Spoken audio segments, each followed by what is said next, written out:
Last week I talked about the auditing of the gold at Fort Knox, and that is potentially what's going to happen. There is being talked about, and that what came up in the press was, well, we ought to audit the Federal Reserve. Well, that's been talked about quite a bit. I'm in favor of auditing the Federal Reserve and Fort Knox and the other three facilities besides Fort Knox, 3 or 4 facilities that store our gold.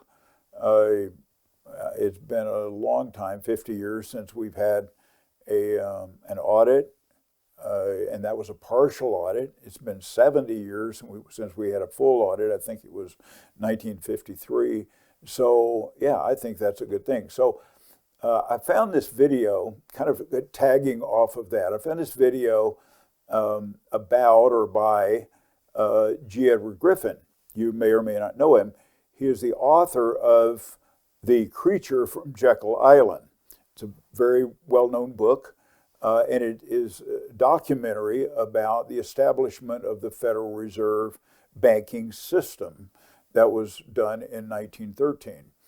And so I'm going to cover that, and then Daniela Cambone does an interview with him, and I think it's very interesting, talking about really where we are in history and looking at things that are somewhat tied to this, and then I'll have some comments about what do we do about it where we are today. So I'm Ben Reppond. Welcome to my YouTube broadcast. Today is March 18th, 2025. Okay, so I'm going to show you this video. It's a piece of a longer video. It's about 7 minutes, and it's Daniela Cambone interviewing G. Edward Griffin. He points out, I didn't look this up, but he says in the video he's 93 years old. So he is. I hope I live a long time, and if I live to 93 or beyond, I hope I am that sharp at age 93. He is very sharp, and he's quite articulate. He is because this book was about what happened in the U.S. Forming the Federal Reserve banking system. He's obviously a historian and a researcher. And I won't go into detail about it. I highly recommend it if you haven't read it.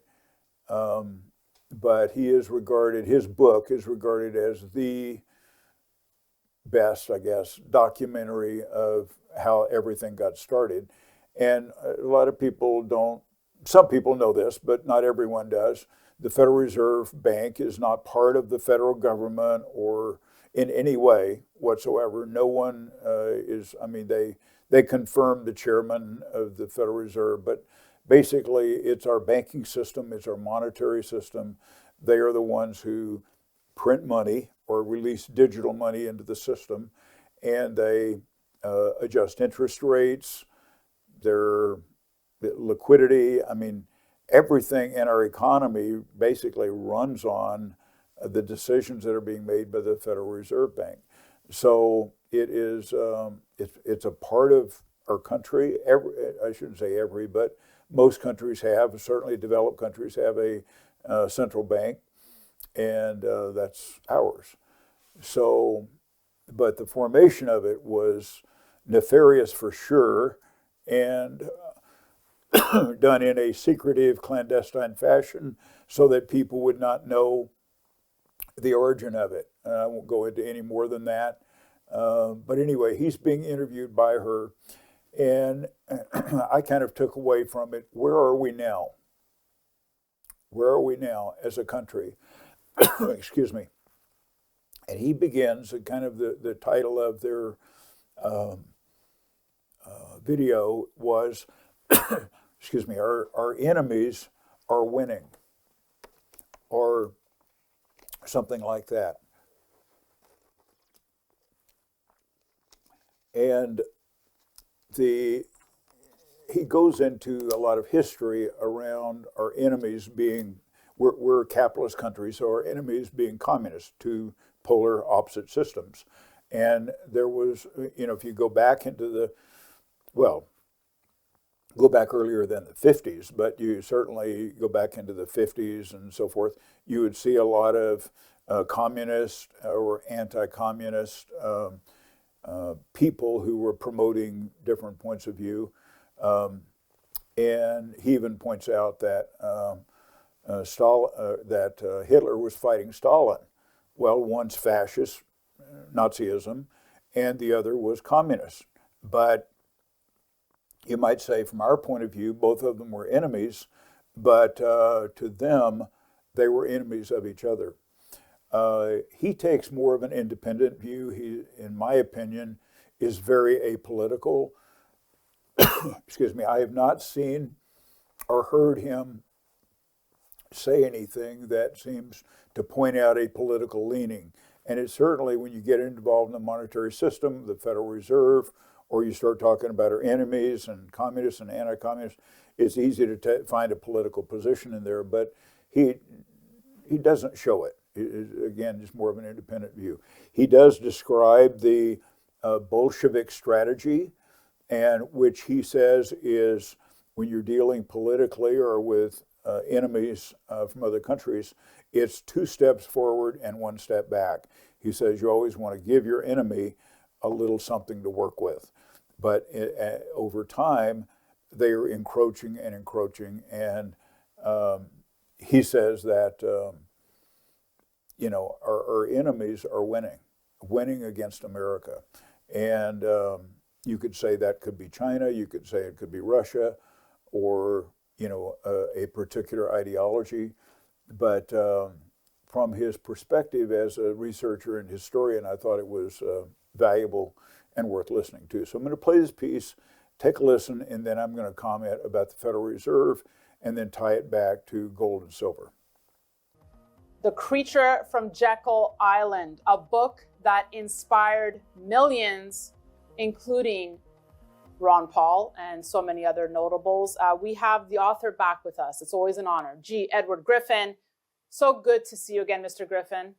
Well, thank you. It's good to be back on your show. We've always had some good conversations, and I expect we're going to do that today. I think so. And it's been a while since we last chatted, and that's why I felt it was so important. I mean, with all the news coming out with Doge and Ron Paul back in the news, they want him to now audit the Fed and the gold at Fort Knox. I was like, I'd love to get your thoughts on all this. And I'm especially curious because I watched recent pennings and interviews of yours where you really feel that the system is about to collapse. But first and foremost, what's your take?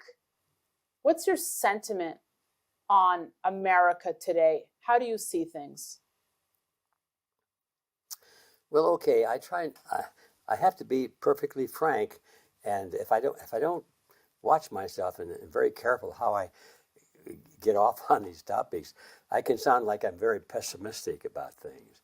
And in a way, I am, but I don't think of it as pessimism. I think of it as realism.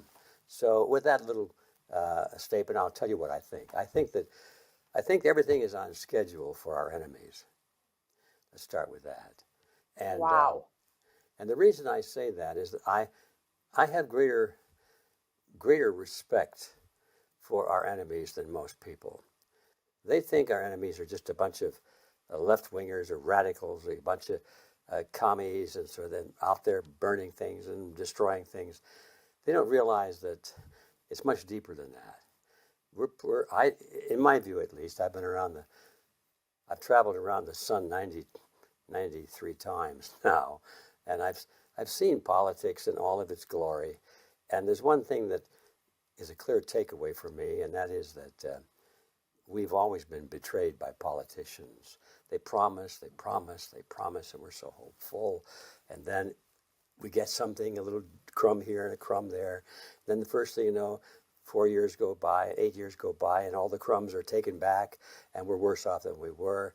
It's the communists have a phrase for that.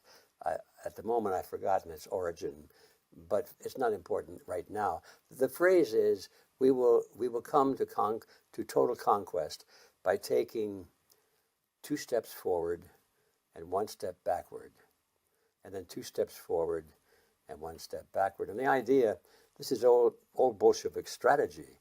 The idea is that you have to convince your enemy that he's winning now and then, or that he's already won. And then the enemy lowers his guard.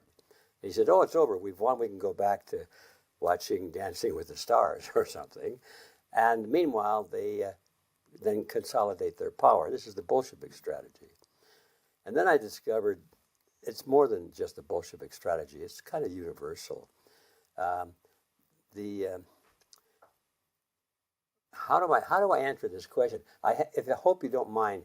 I have to make a little step backward myself now and explain something about ideology so that I can make what I'm going to say make sense. I welcome that. Yeah, I think that we have to understand who our enemy is. Exactly. I don't think Americans really know. They think, well, it's those guys that are carrying a hammer and sickle. Of course, that was back in the 60s. Communism was the threat. I was very much involved in that. And it was a threat. We were all concerned about communism taking over Russia and then China, and then we had Cuba on our doorstep, and half of South America was going communist. And so we were all anti-communists. We had to stop this. What we didn't realize at the time, what I did not realize at the time, is that some of the people we were following here in America as in an anti-communist crusade were themselves the same. They had the same belief structures, but they called themselves anti-communists. And it turned out that they were anti-communists. Let's face it, Hitler fought against Stalin. Okay, Hitler was a Nazi, Stalin was a communist. Why did they fight each other? Well, I found out later on when I was studying communism that the ideology of communism and the ideology of fascism and Nazism are exactly the same. I've read their books. I started to outline it. They believe exactly the same. And yet they fought each other, and hundreds of thousands of people gave their lives in this war. What's that all about? And then I began to finally realize that it was because they were fighting not over ideology or belief systems, but over territory. They wanted to be the chief cheese, and they wanted to be the dominant factor. And that's the way it's always been. Ever since I realized that most of the major powers of the world all believe the same thing, but they fight for dominance and they fight for territory.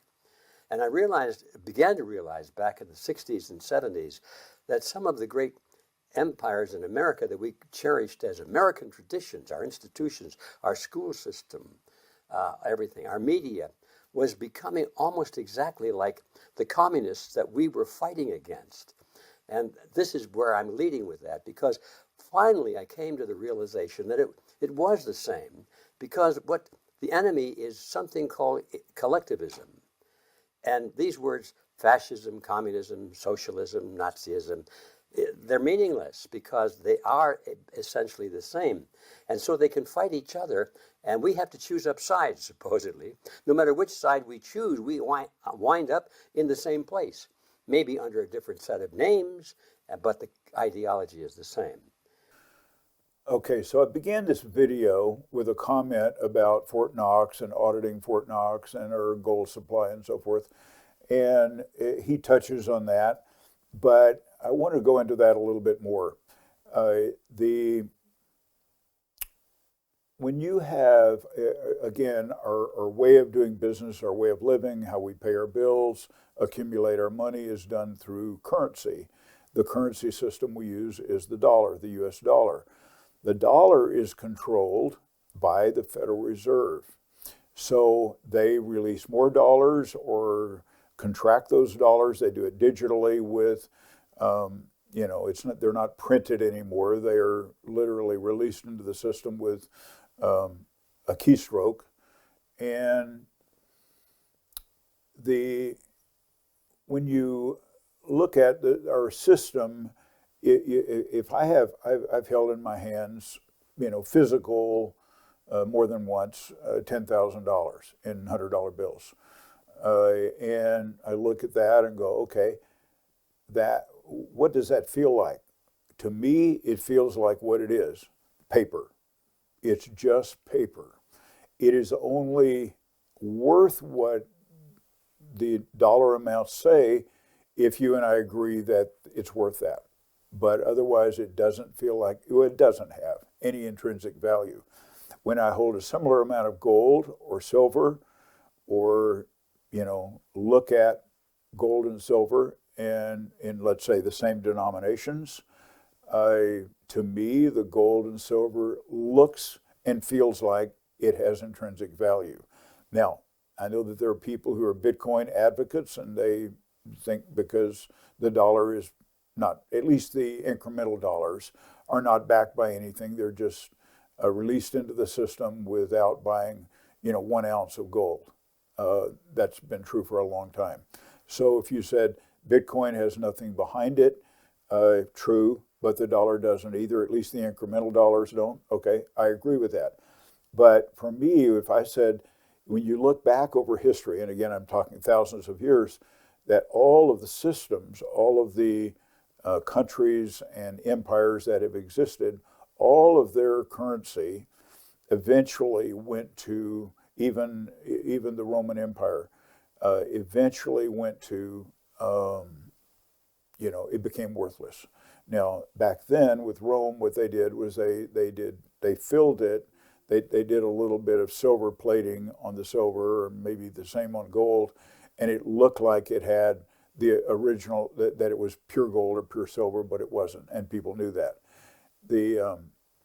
But it's the equivalent of printing money. And so